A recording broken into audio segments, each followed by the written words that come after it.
being too rigid to pivot. Did you know that YouTube was originally created to be a dating site where people could upload videos of themselves describing their perfect partner? At their launch, no one wanted to be the first person to upload their video. So they turned to Craigslist and offered women $20 to post on YouTube. No one responded. Imagine if the creators had been so married to that original vision of YouTube becoming a popular dating site that they just called it a wash when their first strategy didn't work. Instead, they chose to pivot. And for an entrepreneur, pivoting is part of the process. Accept this, know this, live this, love this.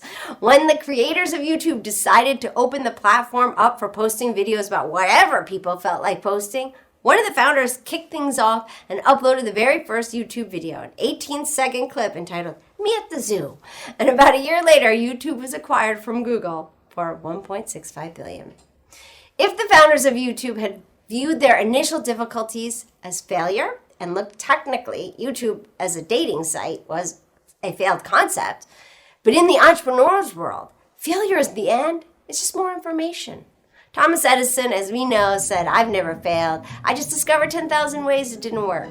Every swing and miss is a step closer to success for the entrepreneur in 2021, who are flexible enough to pivot.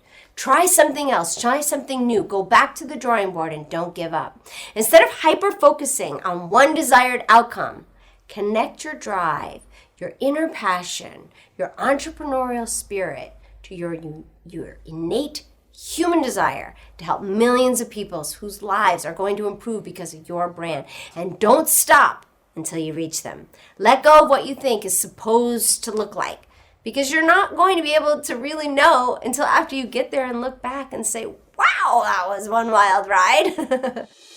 So why are some entrepreneurs still hiring talent for $5 an hour?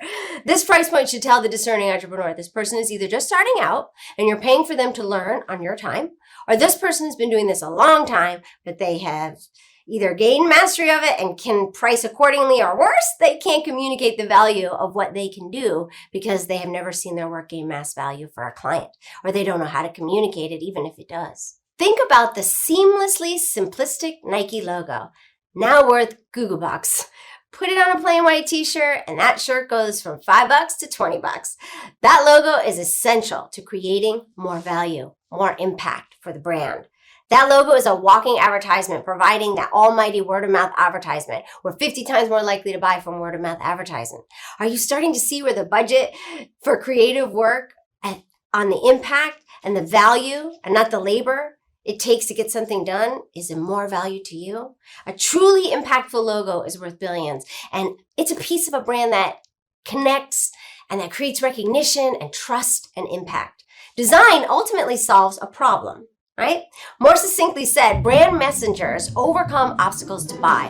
The logo or the name or the tagline is there to resolve a vulnerability, a personal belief or limiting belief for the client that they aren't able to do without the help of your brand or your competitor's brand if your competitor's branding landmarks have a better impact than yours on your ideal individuals. Budget accordingly and remember to communicate the value of the impact you're after during the creation of each of the 10 brand landmarks throughout the creation process. Another huge value you get by investing in a professional to create your branding landmarks is that you get to focus on creating products and services that create revenue streams as well as new ways to connect and serve your community. And that's what it's all about. You get more time to do what you love. If you're not the first in your category, you don't have to pave the way and roll the first stone up the mountain, but anyone can actually create a new category for themselves. Narrow down your focus onto one aspect of your product or element of your service, of your brand. Like FedEx was hardly the first carrier company, but it was the first to become known as the overnight carrier company. Your product may have plenty of great attributes. For instance, if you're baking and selling a very tasty cookie, it may be a yummy cookie for many different reasons. It may be delicious. It may have a lovely crumbly texture. It may be preservative-free. The packaging may be beautiful and attractive. It may be green. It may be giving back to the earth. But what is that one defining quality that you want your admittedly great cookie to be known by? Your focus, all of your attention on that one quality, like incomparable taste and texture, for example. If marketing to the cookie to a health-conscious parent, you'd want to stress the preservative-free angle. You want to capture the imagination of your ideal audience in a way that no one has thought to do yet. You want your brand to be able to inspire certain thoughts, ideas, emotions, and your ideal individuals. You want to be able to do this within the context of their requirements, their needs, their aspirations. So those ideas and emotions need to correspond to what your ideal individuals believe about themselves. You want your ideal individuals to naturally create the association between your product, the emotion it represents, and their desires, their need. Consider this. There are about 2.5 million registered trademarks in the U.S. The average vocabulary of the human being is about 50,000 words. Now you see the importance of reducing your brand to a single word, to attribute a single attribute or quality. It may involve some sacrifice, like internally. You might feel it like a sacrifice, but really, it means greater focus and targeted results. If that cookie becomes firmly associated with a word like delicious or healthy or eco-friendly or mom-approved, that is your cookie owning its category right there. Don't think in terms of percentages and market shares. Think instead about how big a market you can create for your product simply by ensuring that you're giving your ideal individuals that one thing they really want. Something your brand represents better than all others. Never be afraid to invest in good people. Now, when I say good people, I mean people who are trustworthy, people who deliver what they say when they say they will. No house can stand on a wall that isn't there.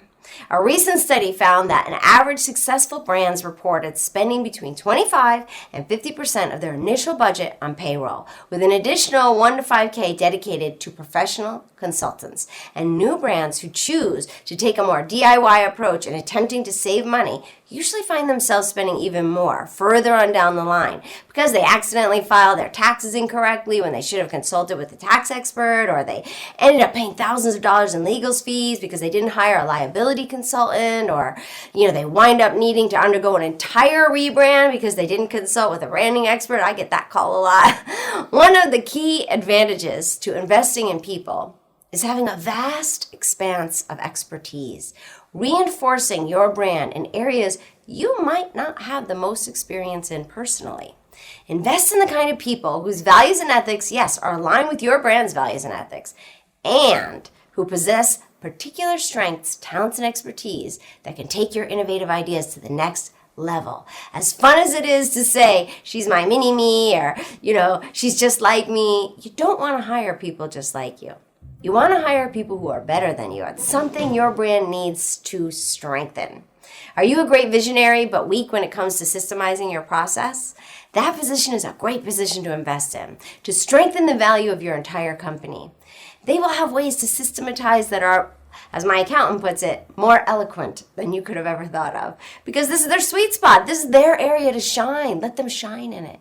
When you invest in good people, your main job is to let them shine, not to bog them down in no buts or personal fears, failure. When you hire people who are fulfilling your weakness with their strength, let them do it. Let them be strong. Let them be innovative. Let them enjoy the ownership in what they do. Steve Jobs once said, it doesn't make sense to hire smart people and tell them what to do. We hire smart people so they can tell us what to do. Sounds pretty good, doesn't it? If your startup budget isn't large enough to build your entire dream team, choose to hire people to do the jobs you don't have expertise in, and choose to do the grunt work yourself. Many entrepreneurs hire first for ease, things they don't want to do. This is merely hiring to get out like the chores out like a child would if he had the budget.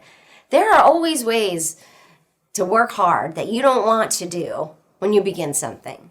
But if you don't hire people to do the elements necessary to build your brand that you can't currently do, then there will not be a dream brand, which will lead you to not having to do the hard work you didn't want to do, yeah. And it will also lead to another year of dream distractions rather than dream in action.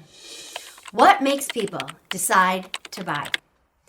Let's start by looking at the most common obstacles to buy. The reason people give for not making the decision to buy, the four most common obstacles to buy are time, money, ability, and peer pressure. Time would be like, I don't have time to use this product. I'm too busy to take this workshop. It's going to take too long to get the results that I want, to get it right. time-related obstacles. And money is maybe one of the most obvious of obstacles. Like, I can't afford this. I shouldn't spend that. Ability is along the lines of, I'm too young for this. I'm too old for this. Too short, too tall, too lazy. I don't know. I can't see through this. And then there's peer pressure, which is like, what will other people think about me if I buy this product or if I align myself with this brand?